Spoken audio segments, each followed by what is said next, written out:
RK मुशायरा media. वालेकुम वरहमतुल्लाहि वबरकातुहू। वालेकुम अस्सलाम वरहमतुल्लाहि।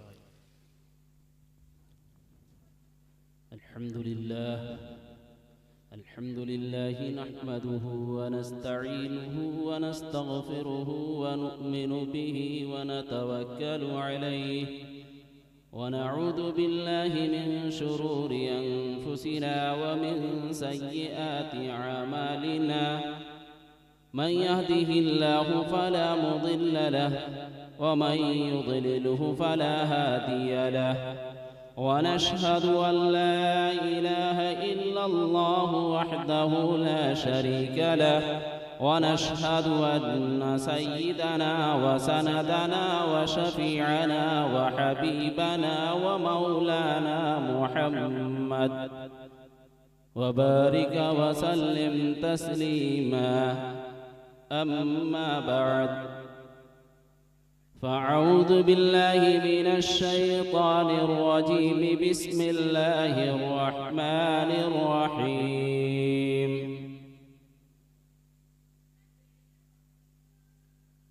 इन्नल्लज़ीना आमनू व अमिलुस्सालिहाति कानत लहुम जन्नातुल फ़िरदौसि नुज़ुला।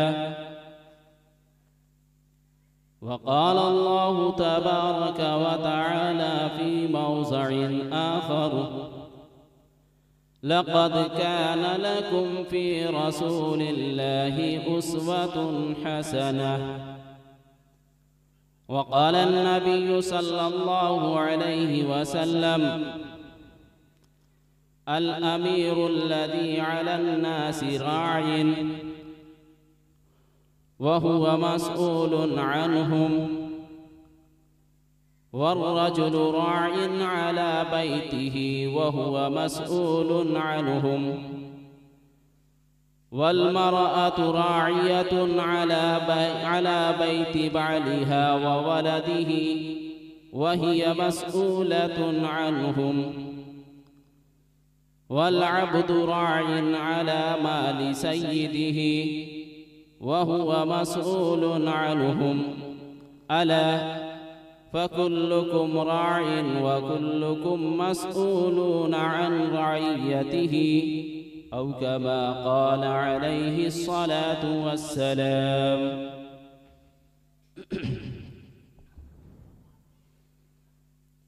स्टेज पर रौनक अफरोज़ उलमाए किराम, मुअज़्ज़ज़ सामिईन, अजीज़ बच्चों और पर्दा नशीं हमारी इस्लामी माएँ और बहनें,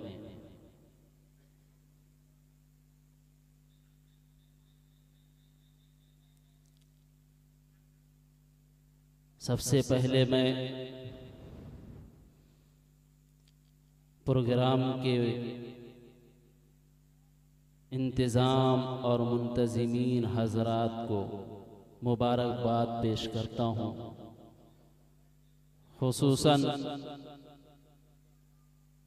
जनाब मोहम्मद मुर्तज़ा साहब और उनके साथ उनके रफ़क़ा को तहे दिल से मुबारकबाद पेश करता हूँ।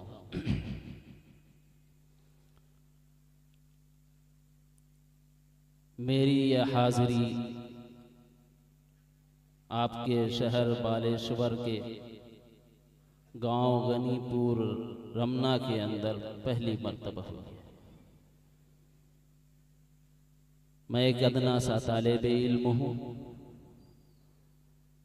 न मुक़र्रिर हूँ न बहुत बड़ा ख़तीब हूँ। बस आप हजरात की महब्बतों ने खींच कर यहाँ ले आया। मैं अपना सबक सुनाने आया हूँ। रात का अच्छा खासा वक्त गुजर गया है, आधी रात गुजर गई है, घड़ी 12 से ज़्यादा बजा रही है, लेकिन आप हजरात यहाँ जमा हैं, बैठे हुए हैं। सिर्फ और सिर्फ अल्लाह के नबी जनाब मुहम्मदुर रसूलुल्लाह सल्लल्लाहु अलैहि वसल्लम की मोहब्बत और आपसे इश्क और लगाव जिसकी बुनियाद पर आप जमा हैं। अगरचे थोड़े हैं, लेकिन मैं ये समझता हूं कि जो कीमती शय होती है, जो नायाब चीज होती है, वो थोड़ी ही होती है। इसलिए मैं ये समझता हूं कि आप हजरात बड़े कीमती हैं, नायाब हैं। बहरहाल अल्लाह से दुआ करता हूं कि अल्लाह तबारक व तआला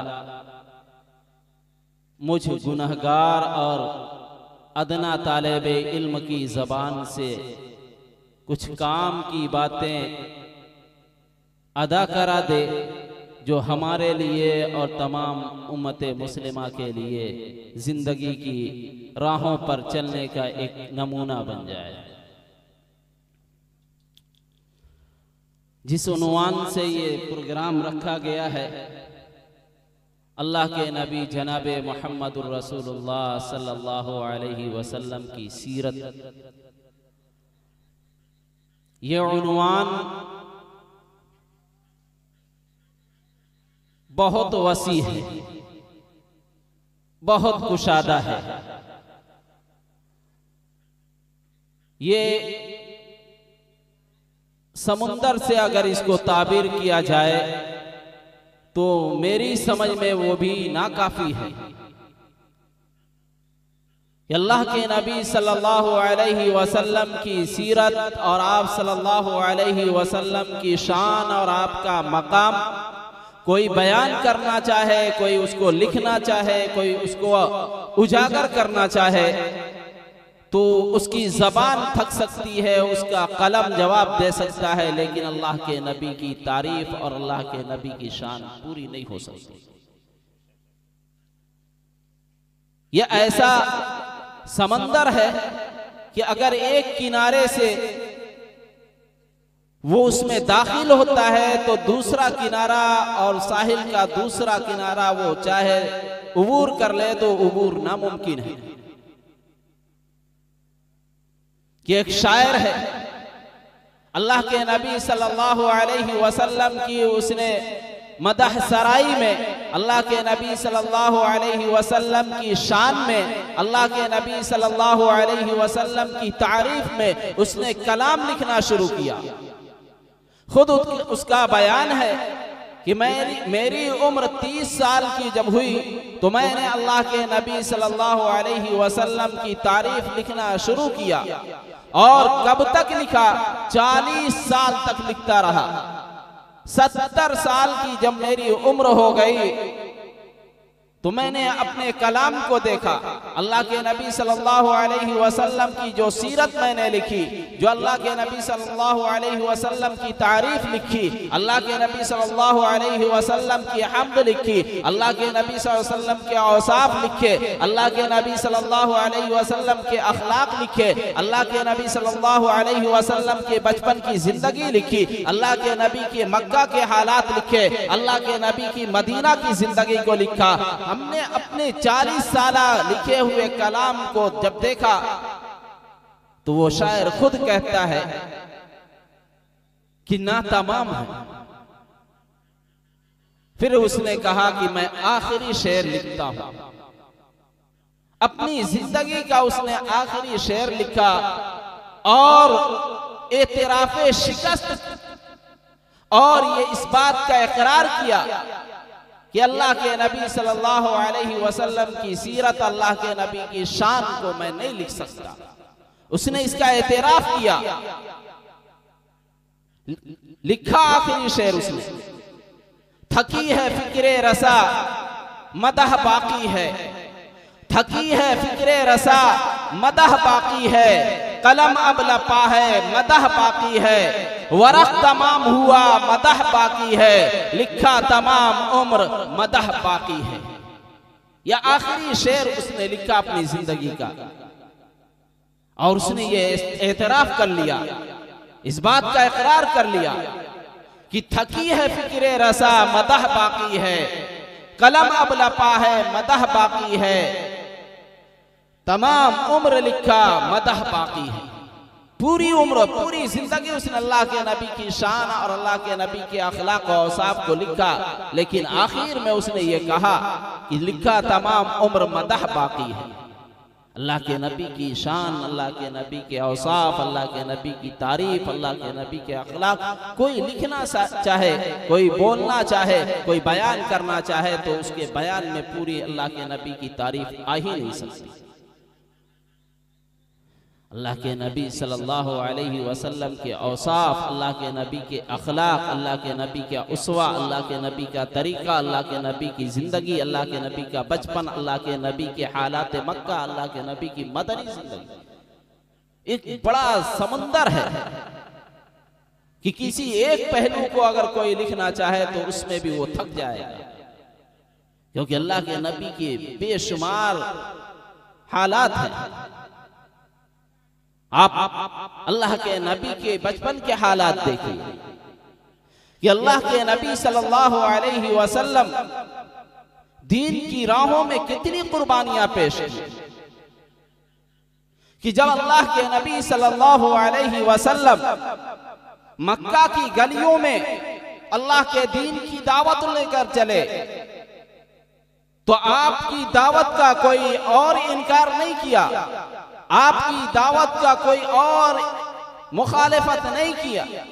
खुद अल्लाह के नबी सल्लल्लाहु अलैहि वसल्लम के खानदान और अहले खाना ने इन मुखालिफत की। अल्लाह के नबी सल्लल्लाहु अलैहि वसल्लम जब मक्का की गलियों में दावत दीन लेकर चले तो आपकी सगी चची अबू लहब की बीवी उम्मे जमील, उसने जंगल से खारदार झाड़ियां लेकर गर्दो गुबार और इसी तरीके से कांटे वाली टहनियां और शाखें लेकर आपके रास्ते में डाल दिया करती थी। जब अल्लाह के नबी सल्लल्लाहु अलैहि वसल्लम मक्का के लोगों के पास दावत लेकर चलने लगते तो पीछे से आपके चचा अबू लहब वह आपको परेशान करता और ये कहता कि ये शायर है, ये मजनू है, ये दीवाना है, ये जादूगर है, ये काहिन है, और लोगों से ये कहता ला तस्माउ लिहादा रजुल फइन्नहु कज़्ज़ाब, क्या लोगों इस शख्स की बातों को ना सुनना, इस शख्स की बातों में ना आना। ये जो दावत दे रहा है, जिस खुदा की तरफ बुला रहा है, जिस दीन की दावत लेकर चल रहा है, इसकी बातों को न सुनना। फ़इन्नहु कज़्ज़ाब, ये झूठा है, ये मक्कार है। ये कौन कह रहा है? खुद आप सल्लल्लाहु अलैहि वसल्लम का सगा चचा है अबू लहब। आगे बढ़िए, अल्लाह के नबी सल्लल्लाहु अलैहि वसल्लम खाना काबा में नमाज अदा कर रहे हैं, अल्लाह की इबादत में मशगूल हैं। तो इस उम्मत का, इस कौम का, खुद अल्लाह के नबी ने फरमाया कि इस कौम का, इस उम्मत का फिरौन अबू जहल है। अल्लाह के नबी ने खुद फरमाया कि मेरी कौम और मेरी उम्मत में इस कौम का कोई फिरौन है तो वो अबू जहल है। अल्लाह के नबी खाना काबा में नमाज अदा कर रहे हैं, तो नमाज में वो अड़न आपको रोक रहा है, तकलीफ पहुंचा रहा है और नमाज अदा करने से मना कर रहा है। कुरान कहता है अराइतल्लज़ी यनहा अब्दन इज़ा सल्ला। इसी तरीके से दूसरी जगह अल्लाह के कुरान कहता है फला सद्दक़ वला सल्ला। यह उसी अबू जहल के बारे में आयत कुरानी नाज़िल हुई और उसने धमकी दी अल्लाह के नबी सल्लल्लाहु अलैहि वसल्लम को कि ऐ मोहम्मद, तुम इस दीन को छोड़ दो, इस दीन की दावत से बाज आ जाओ। अगर तुम बाज नहीं आते, इस दीन की दावत देने से नहीं रुकते, तो मैं शहरे मक्का के अंदर शहसवारों को लगा दूंगा, शहसवारों की जमात को भर दूंगा, ले आऊंगा। लअमलअन्ना हादल वादी नादियन, कि मैं इस शहरे मक्का को शहसवारों से भर दूंगा अल्लाह तबारक व तआला ने कहा कि ठीक है, धमकी दे रहे हो तो सुन लो। फलियदु नादियहु सनदउ ज़बानिया, ले आओ जिसको चाहो, हम ज़बानिया को भेज देंगे। अल्लाह के नबी सल्लल्लाहु अलैहि वसल्लम की ये भी जिंदगी है। आप नमाज अदा कर रहे हैं बैतुल्लाह के अंदर, नमाज की हालत में उक़बा इब्ने अबी मुईत पीछे से आया और आपके गले के अंदर चादर डालकर आपको घसीटने लगा, खींचने लगा। किसी ने जाकर हजरत अबू बकर सिद्दीक रज़ियल्लाहु ताला अन्हु को खबर दी कि मोहम्मद खाना काबा में नमाज अदा कर रहे थे, उक़बा इब्ने अबी मुईत ने आपके गले में चादर डालकर आपको घसीट रहा है। हजरत अबू बकर सिद्दीक रज़ियल्लाहु ताला अन्हु आप आए और आपको बचाया और आपको उससे छुड़ाया। ये मुशरिकीन मक्का आपको दीन की दावत देने में तरह तरह से तकलीफें पहुंचा रहे थे। खुद अल्लाह के नबी सल्लल्लाहु अलैहि वसल्लम का बयान है। अल्लाह के नबी सल्लल्लाहु अलैहि वसल्लम फरमाते हैं, अज़ीतु बिल्लाहि मा उज़ीतु वलाकिन अशद्द मा उज़ीतु यौमल अक़बा, कि मुझे दीन और अल्लाह की राह में जितनी तकलीफ दी गई किसी और को उतना नहीं सताया गया, उतनी तकलीफ नहीं दी गई। उज़ीतु मा उज़ीतु फिल्लाहि मा उज़ीतु वलाकिन अशद्द मा उज़ीतु यौमल अक़बा, कि जितना मुझे दीन और अल्लाह के राह में तकलीफ पहुंचाई गई किसी और को उतनी तकलीफ नहीं पहुंचाई गई। अल्लाह के नबी सल्लल्लाहु अलैहि वसल्लम मक्का से हिजरत करके ताइफ गए। क्या आपने मफाद के लिए गए? क्या आपने कोई मकसद के लिए गए? नहीं, अल्लाह के दीन की दावत के लिए गए ताइफ के अंदर। तो वहां ताइफ वालों ने भी आपको परेशान किया, औबाशों को पीछे लगाया, उन्होंने पत्थर बरसाए, आपके सर मुबारक पर पत्थर लगा, जख्मी हुए, खून बहता हुआ पांव और कदमों में जा पहुंचा। अब्दुल्लैल जो वहां का सरदार था, उसके पास जब पहुंचे हैं दावत लेकर तो उसने इनकार किया और पीछे औबाश और बदमाश और शरीर बच्चों को लगा दिया कि इसके पीछे जाओ। उन्होंने गालियां दी, पत्थर बरसाए। लेकिन अल्लाह के नबी सल्लल्लाहु अलैहि वसल्लम के अखलाक करीमाना देखिए। अल्लाह के नबी सल्लल्लाहु अलैहि वसल्लम, एक अंगूर का बाग था, पहुंचते हैं, पना लेते हैं, दीवार से टेक लगाते हैं और एक दर्दनाक दुआ करते हैं, अल्लाहुम्मा इन्नी अश्कु ज़ुअफ़ क़ुव्वती व क़िल्लत हीलती व हवानी अला नास। ऐ परवरदिगार, ऐ इलाहुल आलमीन, ऐ रब्बे कायनात, मैं अपनी बेबसी की शिकायत कर रहा हूँ, मैं अपने बेसरो सामानी की दरखास्त करता हूँ। क्या मेरी कुव्वत, मेरी ताकत कमजोर है, लेकिन तू तो ताकतवर है। फरिश्ते आते हैं, ऐ अल्लाह के नबी सल्लल्लाहु अलैहि वसल्लम, सिर्फ आप हाँ कह दीजिए, दो पहाड़ों के बीच में ताइफ को खत्म कर दूं, पीस दूं। लेकिन अल्लाह के नबी सल्लल्लाहु अलैहि वसल्लम के अखलाक करीमाना को देखिए। अल्लाह के नबी सल्लल्लाहु अलैहि वसल्लम जवाब देते हैं, नहीं, अगर ये नहीं आज ईमान ले आते, अगर ये मेरी बात को आज कान नहीं रखते, मेरी बात पे कान नहीं धरते, तो इन्हीं की नस्ल के अंदर कल को आएंगे जो अल्लाह और अल्लाह के रसूल सल्लल्लाहु अलैहि वसल्लम की बातों का इकरार करेंगे। आज ताइफ के अंदर ईमान वाले मौजूद हैं। वो कहां से आए? वो उन्हीं की नस्ल से आए जिन्होंने पत्थर बरसाए थे, जिन्होंने अल्लाह के नबी सल्लल्लाहु अलैहि वसल्लम को भत्ती भत्ती गालियां दी थी, जिन्होंने आप पर जुमले कसे थे, जिन्होंने आपको बददुआएं दी थी, जिन्होंने आपको गालियां दी थी, जिन्होंने साहिर कहा, शायर कहा, मजनू कहा, दीवाना कहा, उन्हीं की नस्लों के अंदर अल्लाह ने अपना कलमा जारी किया। ये क्या था? अल्लाह के नबी सल्लल्लाहु अलैहि वसल्लम के अखलाक करीमाना था। ये भी अल्लाह के नबी सल्लल्लाहु अलैहि वसल्लम की एक जिंदगी है। कि अल्लाह के नबी सल्लल्लाहु अलैहि वसल्लम से ज्यादा किसी को तकलीफ नहीं पहुंचाई। खुद हजरत आयशा रज़ियल्लाहु तआला अन्हा फरमाती हैं कि अल्लाह के नबी सल्लल्लाहु अलैहि वसल्लम सबसे ज्यादा आपको तकलीफ कब हुई, सबसे ज्यादा आपको कब सताया गया?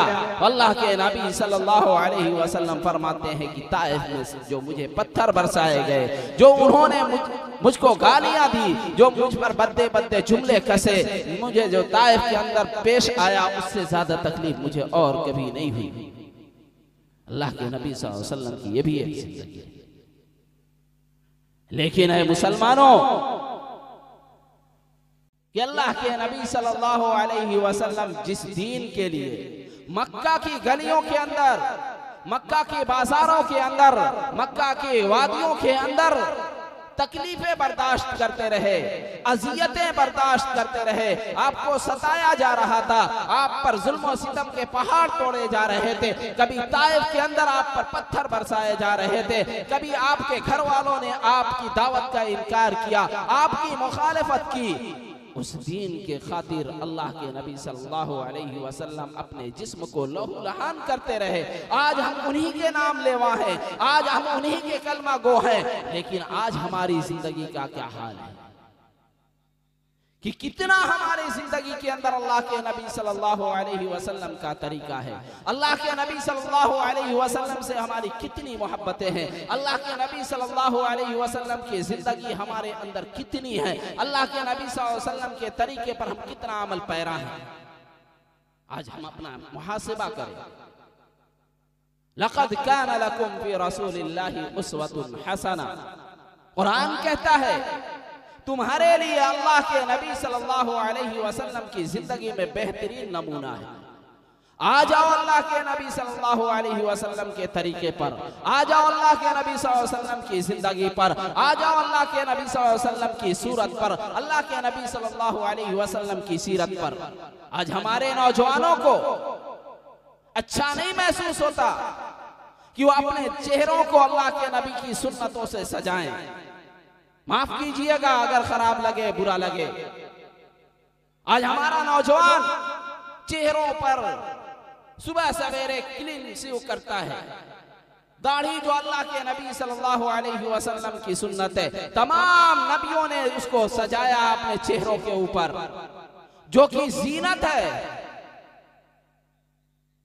अल्लाह के नबी सल्लल्लाहु अलैहि वसल्लम की सुन्नत है। आज हमको ये अच्छा नहीं महसूस होता।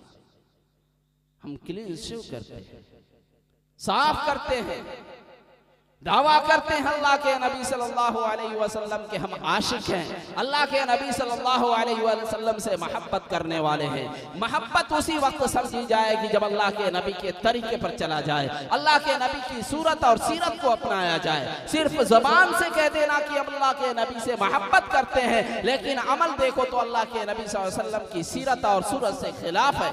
ये दावा सिर्फ जबान से नहीं चलेगा, अमल से भी करके दिखाना होगा। अल्लाह के नबी सल्लल्लाहु अलैहि वसल्लम से मोहब्बत करने वाले हैं, लेकिन अल्लाह के नबी के हुक्मों को ठुकरा रहे हैं। अल्लाह के नबी ने फरमाया कि मेरी आंखों की ठंडक नमाज है, कुर्रतु ऐनी फी सलाह, आंखों की ठंडक नमाज है। खुद अल्लाह के नबी फरमाते हैं कि मुझे ठंडक पहुंचती है नमाज जब कोई मेरा उम्मती पढ़ता है। अजान होती है, कान में अजान की आवाज पड़ती है, लेकिन मेरा मुसलमान भाई मस्जिद तक नहीं पहुंचता। कैसी मोहब्बत, कैसा इश्क अल्लाह के नबी से। अल्लाह के नबी फरमाते कुर्रतु ऐनी फी सलाह, नमाज मेरी ठंडक है, नमाज मेरे आंखों की ठंडक है, मुझे सुरूर मिलता है, मुझे सुकून और राहत मिलती है। लेकिन हम दावा करते हैं अल्लाह के नबी से हम मोहब्बत करने वाले हैं। मोहब्बत का तकाजा ये है कि अल्लाह के नबी के तरीके पर चला जाए, अल्लाह के नबी के कौल और अमल पर चला जाए। अल्लाह के नबी सल्लल्लाहु अलैहि वसल्लम ने फरमाया कुल्लु उम्मती यदखुलूनल जन्नह इल्ला मन अबा, मेरे उम्मत का हर फर्द जन्नत में दाखिल होगा मगर वो शख्स जो इनकार करे। साहबा ने पूछा कौन है इनकार करने वाला? क़ील वमन अबा या रसूल अल्लाह, कि वो इनकार करने वाला शख्स कौन है? अल्लाह के नबी सल्लल्लाहु अलैहि वसल्लम ने फरमाया वमन अतानी फ़क़द दख़ल जन्नह वमन असानी फ़हुवा अबा, औ कमा क़ाल अलैहि सलातु वस्सलाम, कि जिसने मेरी इताअत की, जिसने मेरे हुक्मों को माना, जिसने मेरे तरीके पर चला, वो जन्नत के अंदर दाखिल होगा। वमन आसानी, और जिसने मेरे हुक्मों को ठुकरा दिया, जिसने मेरे नक्शे कदम पर चलने से इनकार किया, जो मेरे नक्शे कदम से दूर रहा, एराज किया, वमन अबा फहुवा अबा, वही इनकार करने वाला है। अल्लाह के नबी से मोहब्बत का दावा करते हैं, लेकिन अमल और कौल हमारा अल्लाह के नबी की जिंदगी और तरीके से खिलाफ है।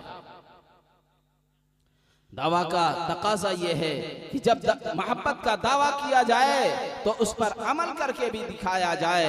जैसा कि दुनियावी मोहब्बत का तकाजा है कि एक शख्स दूसरे शख्स से मोहब्बत करता है तो मोहब्बत सिर्फ जबान से नहीं करता, कहता ये नहीं है कि मैं तुमसे मोहब्बत कर रहा हूँ और वो सामने वाला कहता है ठीक है मोहब्बत कर रहे हो।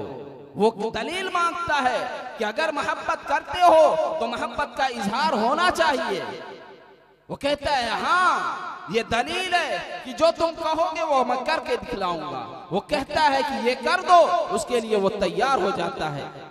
तो मोहब्बत, दुनियावी मोहब्बत ये है कि जब एक शख्स तकाजा करता है कि मेरे बताए हुए, मेरे कहे हुए के मुताबिक करो तो मैं समझूंगा कि तुम मुझसे मोहब्बत करते हो, तो वो कर देता है। यहाँ नबी से मोहब्बत है तो नबी के तरीके पर चलकर दिखाया जाए। आज हमारी जिंदगी के हालात क्या हैं कि जिंदगी में हर तरफ नबी के तरीकों को ठुकराया जा रहा है। अल्लाह के नबी सल्लल्लाहु अलैहि वसल्लम के तरीके के अंदर कामयाबी है। अगर अल्लाह के नबी सल्लल्लाहु अलैहि वसल्लम के तरीके को छोड़कर जिंदगी गुजारी जाए, चाहे वो कितनी खुशगवार हो, चाहे वो पुरऐश हो, ऐशो इशरत से भरी हुई हो, लेकिन वो कामयाब जिंदगी नहीं है। आज हमारे मुआशरे के अंदर कितना बिगाड़ है, कितनी खराबियां हैं, हम कितना बेराराव हो गए कि हमारी जिंदगी के अंदर जगह जगह मौके मौके और अल्लाह के नबी सल्लल्लाहु अलैहि वसल्लम के तरीके को पामाल किया जा रहा है, छोड़ा जा रहा है, ठुकराया जा रहा है। अल्लाह के नबी सल्लल्लाहु अलैहि वसल्लम कहते हैं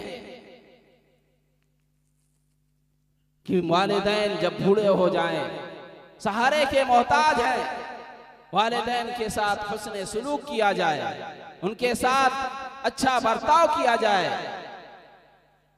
लेकिन औलाद, माँ बाप बूढ़े हैं, सहारे के मोहताज है, औलाद हुक्मों को ठुकरा देती है। नौजवानों, अगर माँ बाप को सताया, माँ बाप के हुक्मों को खिलाफ किया, चाहे जिंदगी के अंदर दौलत का अंबार लगा लो, पैसे और रुपये की खान लगा दो, लेकिन अगर माँ बाप नाराज हैं तो दुनिया की जिंदगी अगरचे थोड़ी कामयाब हो गई, लेकिन आखिरत की मुश्किलें खड़ी हो जाएंगी। जिंदगी सिर्फ 4 दिन की है, फिर ये खत्म होने वाली आखिरत की असल जिंदगी है। वहां कामयाब तो कामयाब और वहां फंसे तो फंसे, असल तो वो जिंदगी है।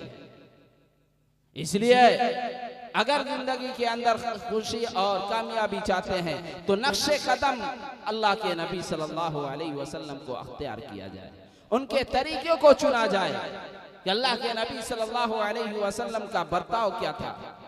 अल्लाह के नबी सल्लल्लाहु अलैहि वसल्लम के घराने को देख लिया जाए, अल्लाह के नबी सल्लल्लाहु अलैहि वसल्लम की जिंदगी को देख लिया जाए कि अल्लाह के नबी सल्लल्लाहु अलैहि वसल्लम बच्चों के साथ क्या मामला किया करते थे, अल्लाह के नबी सल्लल्लाहु अलैहि वसल्लम की जिंदगी अज़वाज मुतहरात के साथ क्या थी, अल्लाह के नबी सल्लल्लाहु अलैहि वसल्लम की जिंदगी अपने घर वालों के साथ क्या थी। इन नौजवान अल्लाह के नबी सल्लल्लाहु अलैहि वसल्लम की जिंदगी को देखें, अल्लाह के नबी सल्लल्लाहु अलैहि वसल्लम के घर की औरतों को देखें, फातिमा ज़हरा को देखें, हमारी माएँ और बहनें, अल्लाह के नबी सल्लल्लाहु अलैहि वसल्लम की बीवियां और आप सल्लल्लाहु अलैहि वसल्लम की बेटियों को देखें कि उनकी भी जिंदगी एक है और हमारे घर की औरतों की, हमारे माँ और बहनों की भी एक जिंदगी है। कामयाबी अगर चाहते हैं तो नक्शे कदम अल्लाह के नबी सल्लल्लाहु अलैहि वसल्लम को अख्तियार किया जाए। आज फितने का दौर है, हर तरफ बुराई है, हर तरफ फसाद है, हर कोई ये शिकायत करता है कि माशरा बिगड़ गया, हालात बिगड़ गए, जमाने के अंदर खराबियां आ गई है। खराबियां कहीं और से नहीं आई, खराबियां हमने पैदा की हैं। हम अगर सीधे हो जाएं, हम अगर सही तरीके पर आ जाएं तो मुआशरा सही हो जाएगा। या अय्युहल्लज़ीना आमनू अलैकुम अनफुसकुम, कुरान कहता है ऐ ईमान वालो अपनी जात को देखो, अपने आप को देखो।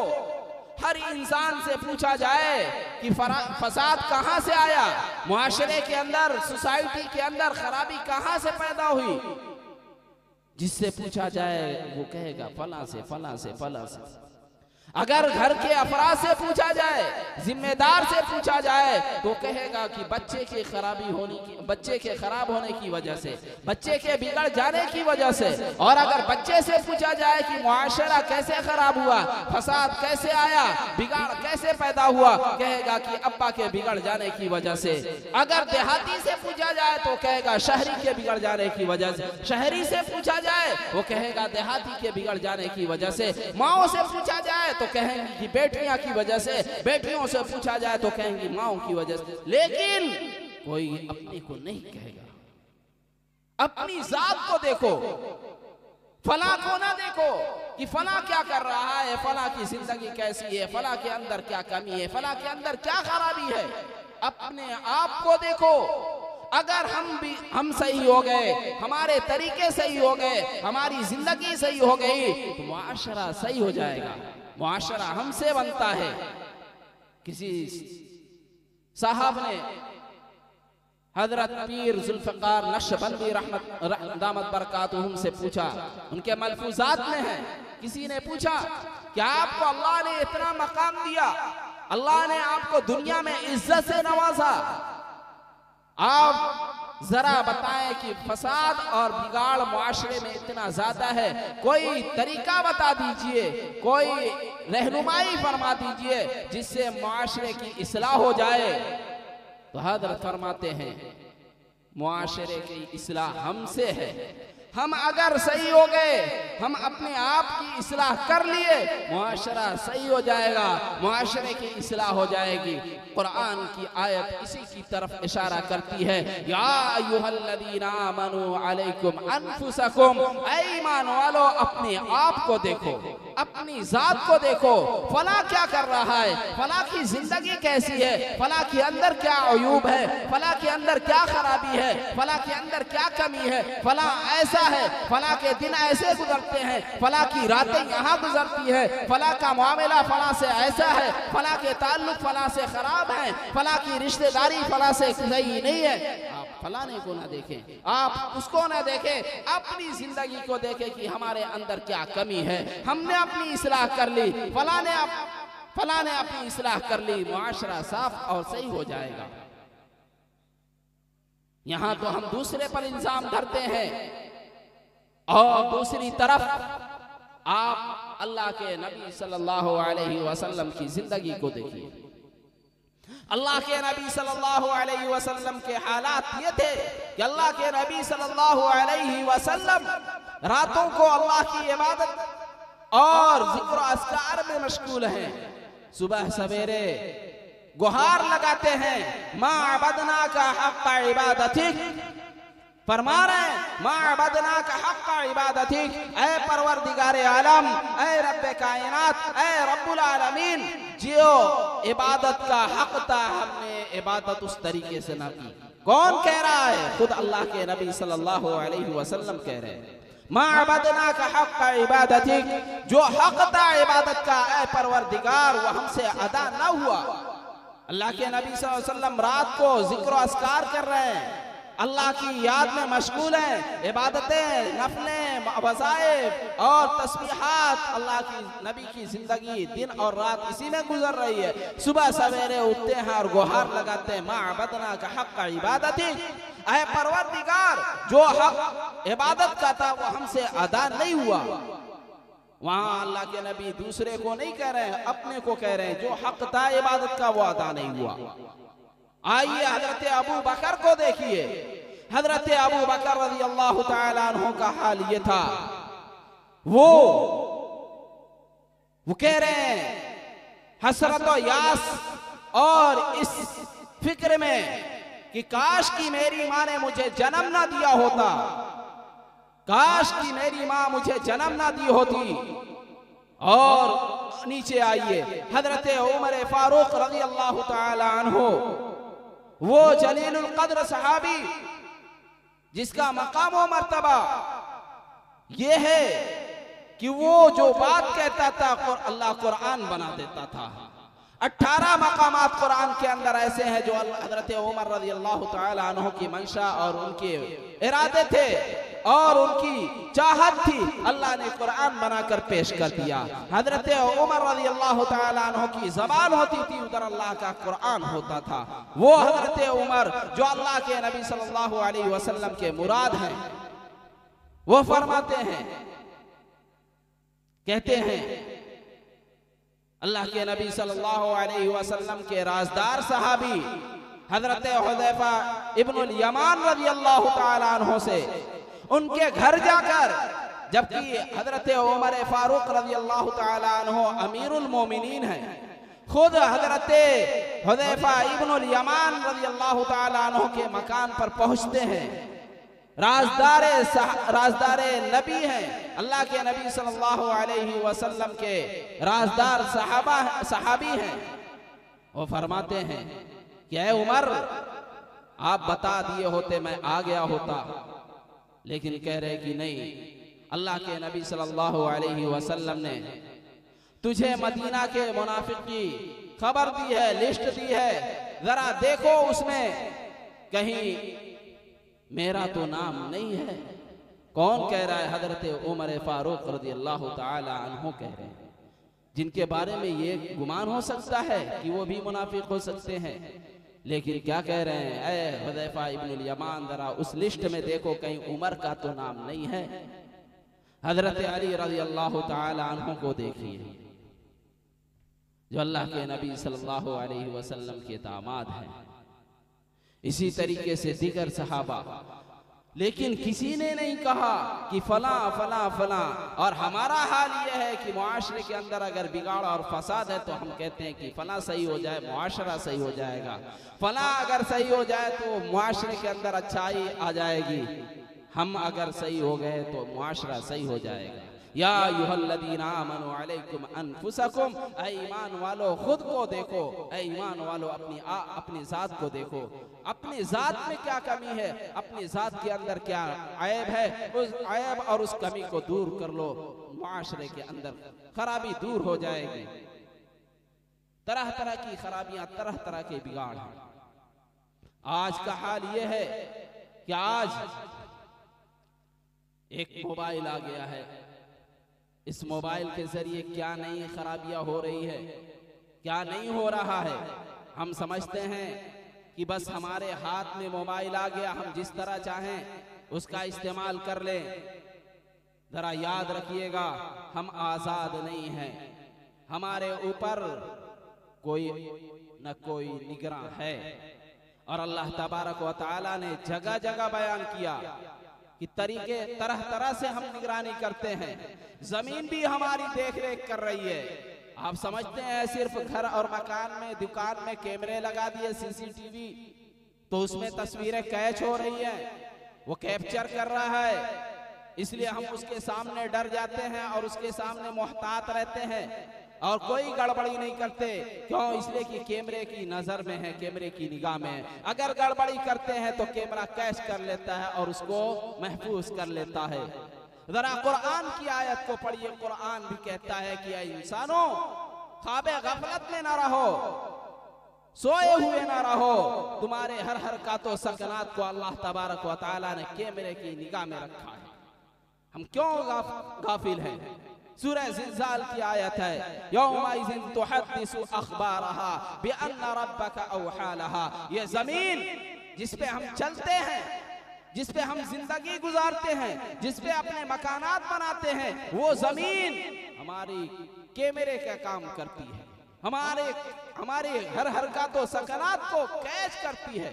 और ये आज से नहीं, हजरत आदम अला नबीना अलैहिस्सलातु वस्सलाम से लेकर सुबह क़यामत तक ये हमारे हर हरकत व सकनात को कैच करेंगे। यौमइज़िन तुहद्दिसु अख़बारहा, कुरान कहता है कि ये जमीन उस दिन अपनी खबरों को बयान करेगी कि इसके ऊपर इंसानों ने क्या क्या कर रखा है, वो सारी खबरें कुरान के जरिए कुरान कहता है कि ये जमीन बयान करेगी। हम दुनिया के कैमरे के सामने तो डर जाते हैं और अपने आप को बहुत मुहतात रखते हैं और बहुत अच्छे अंदाज में वो कैमरे में खड़े रहते हैं ताकि कोई ऐसी हरकत ना हो जाए कि हम गिरफ्त में आ जाए, पकड़ में आ जाए। चोरी नहीं करते, क्यों? कैमरा लगा हुआ है। गड़बड़ी नहीं करते, क्यों? कैमरा लगा हुआ है, अभी पकड़ लिए जाएंगे। लेकिन क्यों हम भूल जाते हैं कि कुरान कहता है यौमइज़िन तुहद्दिसु अख़बारहा, कि ये जमीन अपनी खबरों को क़यामत के दिन बयान करेगी कि मेरे ऊपर, मेरी पुश्त पर ये काम किए गए। क्यों हम गाफिल हैं?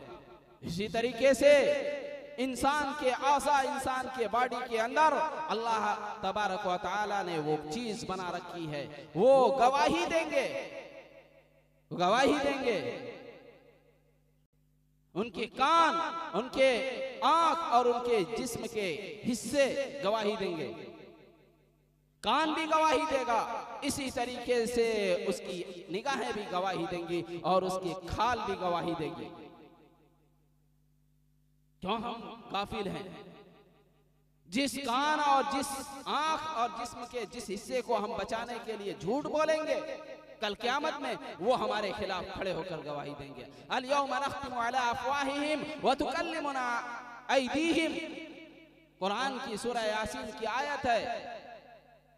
कुरान कहता है कि जिस हाथ और जिस जुबान और जिस्म के जिस हिस्से को हम अल्लाह के सजा से, अल्लाह के अजाब से बचाने के लिए झूठ बोलेंगे, अल्लाह तबारक व तआला मुंह के ऊपर मुहर लगा देगा और खुद हाथ गवाही देगा। और इसी तरीके से पैर गवाही देंगे कि हाथ से ये किया था, पैर कहां कहां चल कर गए थे, वो सब हमारे खिलाफ गवाही देंगे। इंसान कहेगा कि हम तुमको बचाने के लिए अल्लाह के सामने हम झूठ बोल रहे थे और तुम हमारे खिलाफ खड़े हो गए। कुरान कहता है क़ालू अंतक़नल्लाहु अल्लज़ी अंतक़ कुल्ल शै, व आज़ा कहेंगे कि उस खुदा ने हमें बोलने की ताकत और कुव्वत दी है, जिसने हर चीज को बोलने की ताकत दी है। हम खुद से नहीं बोल रहे,